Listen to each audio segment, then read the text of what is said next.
I'm going to make this video to show how to remove the guard and table from a Milwaukee. This is the M18 6-inch circular saw or framing saw, whatever you want to call it. Now, the reason why you may need to remove the guard, okay, when I say guard, I'm talking about this one, or the table, is for different reasons. Now, the reason why I needed to was because I had to fit this 7-inch blade on a 6-inch saw. So the 7-inch blade wouldn't fit with this guard, but it fits with the top guard still on. The reason why I had to get a 7-inch blade was because it's very specific for cutting masonry. And I could only get, the smallest was a 7-inch. So I wasn't gonna go buy a new saw just to run this blade. Now, a few quick notes. One, you should never remove your guard, basically. So should I have removed it? No. But I didn't really have a choice, and I was very aware that the guard was removed and was very, very, very careful whenever using it, because if something happens, you fall or the saw kicks back, the guard is not going to stop this blade from going into your shin. Now, the reason why I had to remove the table was so that I could get closer to a wall while cutting a groove in some concrete. So I had to remove both. Okay, now I'm gonna do this with one hand because I can't find my tripod, and I blame my children for that, even though it might not be that reason. But okay, so first of all, we need to remove this top guard. The way to do that is remove these 3 Torx screws. Now, to remove the guard on these, you definitely are gonna need some specialty tools. So right away, if you're like, I don't have a Torx screw driver or anything like that, maybe you shouldn't be removing the guard.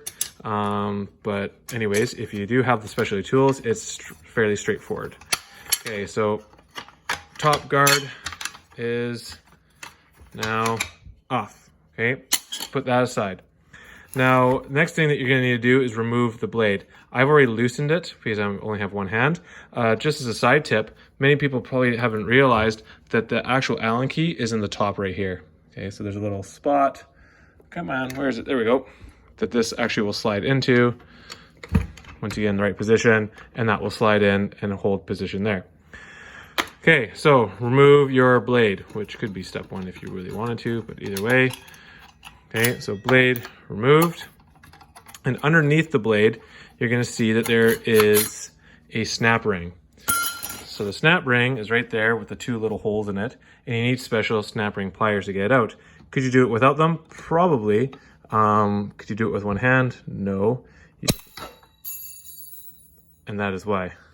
Where did that go? I'm gonna have to find that later. Anyways, so the next thing is this will just kind of pop off, but there's a spring down inside there that you just kind of have to get out of there. Now you could try to just force it out with something like your hand, or just pull on as hard as you can. But what would be best is using like a pick tool, like so, to get in and pop it out, like so. Okay, so that's popped out now.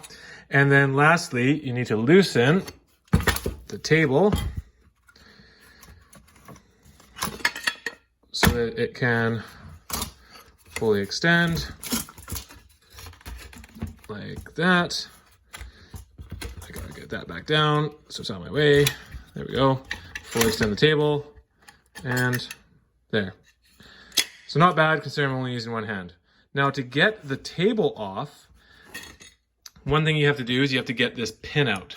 So the pin, you're gonna need some sort of pliers, at least that's how I did it, to kind of grab onto the pin and try to like wiggle it loose a little bit. And once it's loose a little, you can try using some sort of like pry tool or pick to get underneath it, to get it up a little bit further. Oh Lord, this is so hard with one hand. And let's see, wiggle, wiggle, wiggle. There we go. So pin is now out. So the pin is out, but it's still rotating on this rear lock. So to get this out, it's basically just a bolt, but you need your trusty Torx again. Zip that out. You'll see that this is just like a little hex drive type thing that's fairly loose. Loosen that off. There's a washer in there you don't want to lose. Okay, so let's take that washer out. Washer's out. And just gonna flip that over. There we go. Okay, table's off. Now, all you really need to do is put your washer back on, put your new blade on. Okay, with your little spacer and such. Okay. Oh, one other thing. Oh wait, no, never mind. I was gonna say, you might need to put that snap ring in, but you don't.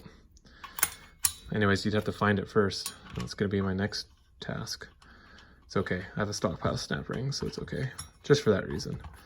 Okay, so we tighten that down, cinch it down, and you can put this guard back on. Even though this is a bigger blade, you can see there's just enough clearance and the guard will fit, no problem.